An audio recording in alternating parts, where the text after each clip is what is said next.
Bonjour à tous et bienvenue pour cette nouvelle émission. Aujourd'hui, j'ai le grand plaisir d'accueillir une femme qui a marqué notamment le paysage audiovisuel français, une comédienne au charisme indiscutable, mais aussi une productrice engagée. Elle a su conquérir le cœur du public, notamment avec son rôle emblématique dans Une femme d'honneur, et elle continue de briller sur scène comme à l'écran. Bonjour Corinne Touzé, mais merci d'être avec nous. Bonjour. Merci beaucoup. Avec plaisir. Corinne, vous avez commencé votre carrière comme comédienne dans les années 80. Qu'est-ce qui vous a donné envie de faire ce métier ?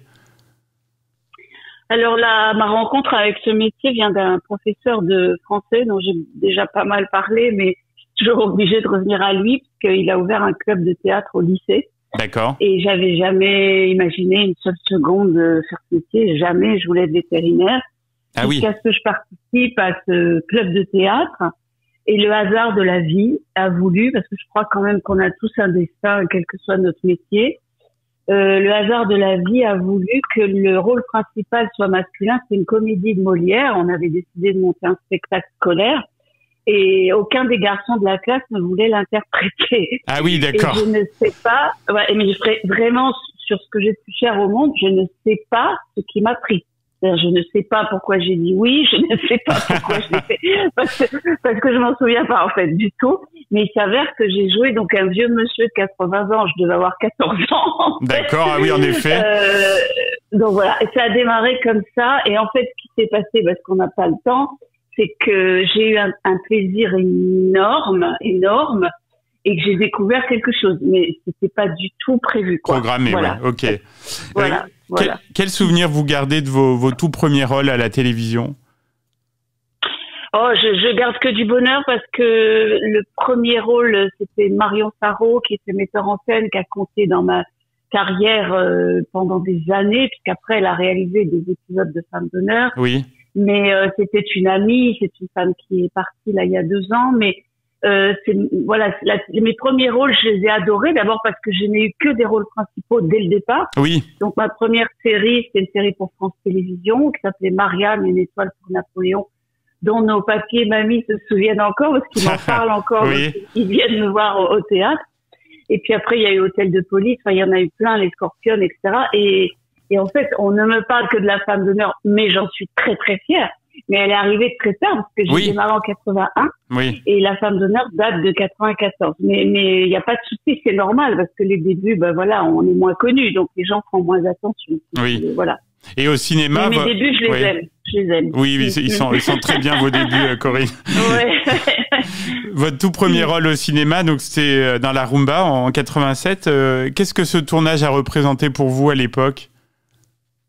Oh, alors là, vous parlez d'un souvenir inoubliable parce que je n'étais personne et je me retrouve face à Lino Ventura, Michel Piccoli et il m'en manque un, Nissa Restroup. Oui. Et je peux vous assurer que je n'en menais pas large. Oui, on imagine, oui. Que j'étais terrorisée, impressionnée et en même temps j'avais un très joli petit rôle, mais j'avais un très joli rôle. Et c'était donc Roger Hanin qui mettait en scène. Ce film comptait énormément pour lui et il est très beau d'ailleurs. Oui. Et je suis triste qu'on n'en parle jamais. Je suis triste qu'il ait jamais été rediffusé. C'est pour ça que je voulais en parler aujourd'hui. Voilà. Ouais. Mais pour lui, pas pour moi, parce que lui, en tant que metteur en scène, il avait fait un travail formidable. Oui. Mais vous voyez, cette conversation, je l'ai depuis 35 ans. C'est-à-dire que quand on est soi-disant acteur de télévision, ce qui ne veut absolument rien dire, parce que on est acteur ou on ne l'est pas. C'est comme si on disait à un ébéniste, vous travaillez que le sapin, pas le chêne. Vous voyez, c'est ça, c'est complètement idiot parce qu'à partir du moment où un ébéniste sait travailler le bois, il sait travailler le bois. Bien sûr, bien sûr. Oui, tout à fait. Donc, et Roger, c'était un homme que le grand public adorait. Et donc, on le sait, puisqu'après, quand il a fait Navarro, c'était un carton monumental. Mais il n'avait pas le droit d'être metteur en scène. Donc, on n'en parlait pas. Vous voyez, c'est pas chic. Oui, bien sûr, bien sûr. Voilà. Mais ça, c'est un autre sujet de conversation. Oui. Donc, Corinne, vous parliez tout à l'heure d'une femme d'honneur. Je crois que ce personnage a duré plus de 10 ans. Qu'est-ce qui vous a apporté ce rôle personnellement et professionnellement ? Oh bah tout. La femme d'honneur, d'abord, c'était que du bonheur. Alors je sais que tous les acteurs disent ça, mais nous c'était vrai parce je m'étais engagée. C'est moi qui ai fait engager tous les acteurs et c'est que des amis. Donc j'avais que des amis autour de moi. Ensuite, on était heureux parce qu'on avait un succès énorme. Ouais, des grosses audiences. Ouais. On a démarré premier épisode 12 millions de téléspectateurs. Après, on était toujours 11 et 10, donc bon voilà, c'était merveilleux. Et puis surtout, on était fiers. Moi, j'étais fière. C'était la première série où il y avait des gendarmes. C'était la première. Il n'y en avait jamais eu. Jamais. Maintenant, il y en a partout des gendarmes. Oui, bien sûr. Oui. Et surtout dirigée par une femme. Donc voilà, elle était adjudant-chef de gendarmerie. Il y avait que des hommes sous ses ordres. C'était une grande première. Et c'est mon producteur. C'est à son âme qui nous regarde de là-haut, qui a eu cette idée, et c'est une très jolie idée. Donc elle m'a apporté beaucoup parce qu'elle m'a permis de faire après ce que je voulais, d'être libre, de produire, de devenir productrice. J'ai créé ma société de production grâce à ce succès. Et puis voilà, depuis je suis devenue entrepreneur de spectacle. Donc je l'aime parce qu'en plus et sans aucune prétention, on m'en parle tous les jours. Donc dans la rue, oui, bien sûr, et c'est normal. C'est un personnage qui fait partie de notre paysage audiovisuel français et depuis 30 ans, quoi. Complètement. Voilà. Donc j'en suis fière. J'en suis très heureuse. Donc vous le disiez, Corinne, vous avez pris des initiatives aussi en tant que productrice. Qu'est-ce qui vous a motivé à passer de l'autre côté de la caméra? Alors en fait, j'ai souvent proposé aux gens aux patrons de chaînes avec qui je travaillais, que ce soit France Télé ou TF1, des sujets, mais ils me suivaient jamais. Ils voulaient que je ne fasse que ce que j'étais engagée pour faire. Donc je leur en veux pas, c'est un petit peu logique, mais au bout d'un moment j'ai eu envie de leur prouver, et j'ai eu raison, vous avez bien fait, de leur prouver que les idées que j'avais étaient bonnes, puisque j'ai produit 8 téléfilms, et ces 8 téléfilms, c'est 8 cartons. Sauf que voilà, il voulait pas que je fasse autre chose. Mais oui, vous étiez dans une case. Voilà. Donc du coup, j'ai pris j'ai bifurqué vers la droite ou vers la gauche en fonction.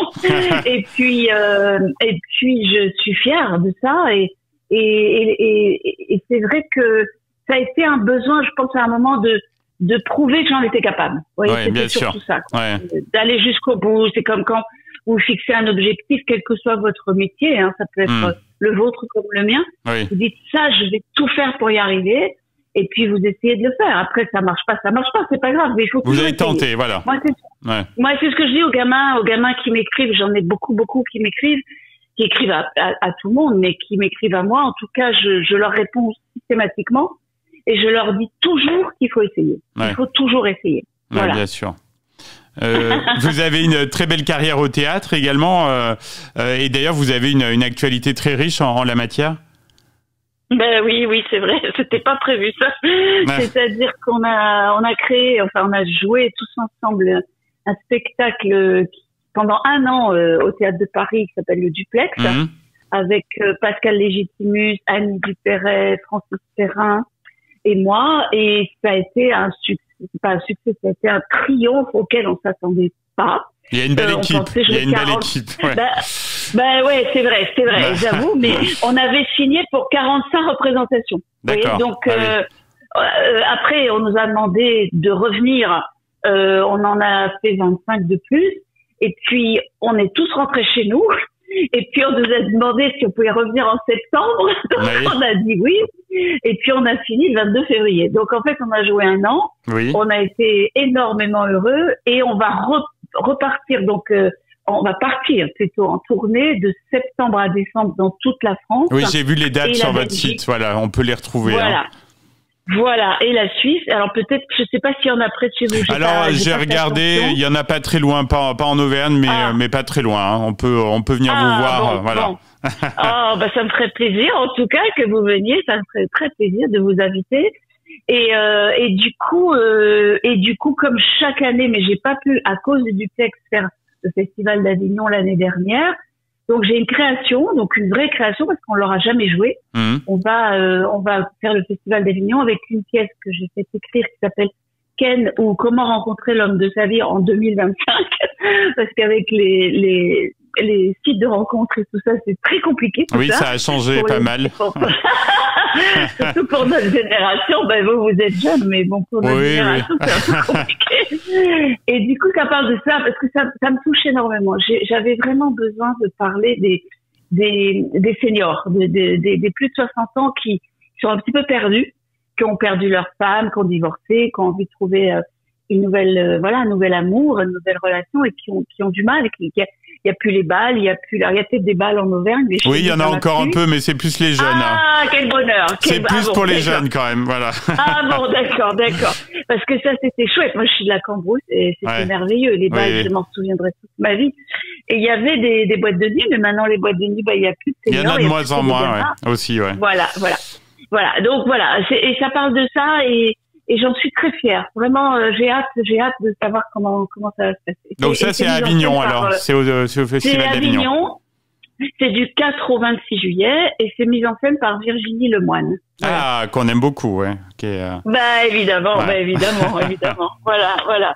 Et vous avez d'autres projets, Corinne? Bon, c'est déjà pas mal, mais je crois que vous êtes sur un tournage, là. Oui, alors j'ai fini de tourner un téléfilm de la série Mister Parizeau, donc avec Patrick Parroux. Oui. Vous savez, qui est l'acteur qui est dans Camping Paradis. Tout à fait, oui. Sa série maintenant. Oui. Donc on s'est vraiment beaucoup amusé et on a tourné à Nancy. On vient juste de finir, c'est pour TF1. Et puis je vais faire une apparition, donc ça, c'est vraiment un scoop que je vous donne. Ah, merci Corinne. Voilà. Dans Demain nous appartient, dans un mois, quoi, à peu près. Ah, super. Eh ben, on suivra ça avec intérêt. Voilà. Merci infiniment, Corinne Touzé, pour votre présence, votre générosité. Puis on vous souhaite plein de bonheur sur scène et dans la vie dans les prochaines semaines. Merci. À très bientôt. Merci au revoir. Pour cette interview. Au revoir.